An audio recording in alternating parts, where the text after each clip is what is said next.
High, আমি সুস্মিতা, এই রান্নাঘরে আপনাদেরকে স্বাগত। আজকে আমার রেসিপি বেলের শরবত। তো এই বেল দিয়ে আমি কিন্তু আজকে বানাবো। তো এই বেলটাকে আমি ফাটিয়ে নিয়েছি আগে থেকে। তো এবার এই বেলটার থেকে আমি এই কাঠটাকে চামচ দিয়ে বার করে কিন্তু ছাঁকনির থেকে গুলে নেব। তো কীভাবে করবো আমি দেখিয়ে দিচ্ছি।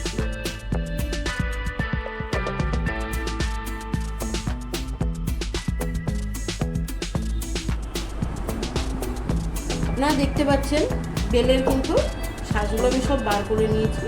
এবার এইটাকে আমি কাঠ বার করব, তাই আমি অল্প করে জল নিয়ে নেব।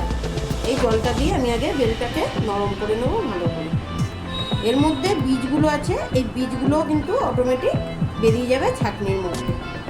এইভাবে কিন্তু আমি আস্তে আস্তে করে কাঠটাকে বানিয়ে নেব। দেখতে পাচ্ছেন আপনারা, আমি কিন্তু কাঠটাকে এইভাবে ছাঁকনির মধ্যে করে বার করে নিচ্ছি। আমার বাটিতে কিন্তু কাঠটা বেরিয়ে যাচ্ছে খুব সুন্দরভাবে, দেখতে পাচ্ছেন। আপনারা চাইলে একটু বড় ছাঁকনিতেও করতে পারেন। তো আমার যেহেতু ছোট ছাঁকনি, আমি ছোট দিয়েই করছি। আপনারা দেখতে পাচ্ছেন কাঠ কিন্তু আমার রেডি হয়ে গেছে। ঠিক এই রকম হবে কাঠটা, আপনাদেরকে আমি দেখিয়ে দিই। আপনারা দেখতে পাচ্ছেন কাঠটা কি সুন্দর কিন্তু রেডি হয়ে গেছে। তো এই কাঠটা এবার আমি গ্লাসে ঢেলে নেব। আর এই কাঠটা বানানোর জন্য আমি কিন্তু নিয়ে নিয়েছি দুটো লেবু। এই যে গন্ধরাজ লেবু দেখতে পাচ্ছেন, আমি কেটে নিয়েছি খুব সরু করে। আর এই বরফ আমি সবশেষে বরফ দুটো করে দিয়ে দেবো দুটো গ্লাসে। আর সাথে নিয়ে নেব বিট নুন আর চিনি। তো আমি কাঠটা গ্লাসে ঢেলে নিচ্ছি। এবার যে যেরকম পরিমাণ খাবেন, তো সেই গ্লাস অনুযায়ী আপনারা কাঠটা ব্যবহার করতে পারেন, বা জলও মিশিয়ে নিতে পারেন একটু।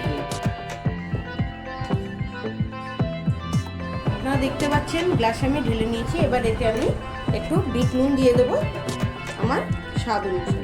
হাফ চামচেরও কম আমি বিট নুন দিয়ে দিলাম। দুটো গ্লাসে কম পরিমাণ বিট নুন আমি দিয়ে দিলাম। এবারে এতে আমি অ্যাড করব লেবু রস। আমি এখানে গন্ধরাজ লেবু ইউজ করেছি। বেলের গন্ধ অনেকে নিতে পারে না, তো সেই কারণে এই গন্ধরাজ লেবুটা নেওয়া আমার। এই গন্ধরাজ লেবুতে গন্ধটা কিন্তু শরবতের গন্ধ সুন্দর। লেবু আমার দেওয়া হয়ে গেল। এবার আমি আমার স্বাদ অনুসারে 1 চামচ করে এতে চিনি মিশিয়ে নিলাম। এই চিনিটা মিষ্টি হওয়ার জন্য দিলাম, করে গুলে নিচ্ছি।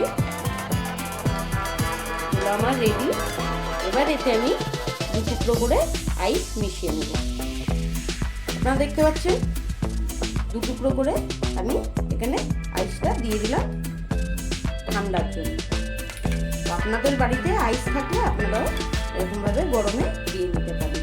আপনারা দেখতে পাচ্ছেন আমার বেলের শরবত কিন্তু রেডি হয়ে গেছে। তো কত সুন্দর কালার এসছে আপনারা দেখুন। এবার এই দুটো আমরা দুজনে মিলে খেয়ে নেব।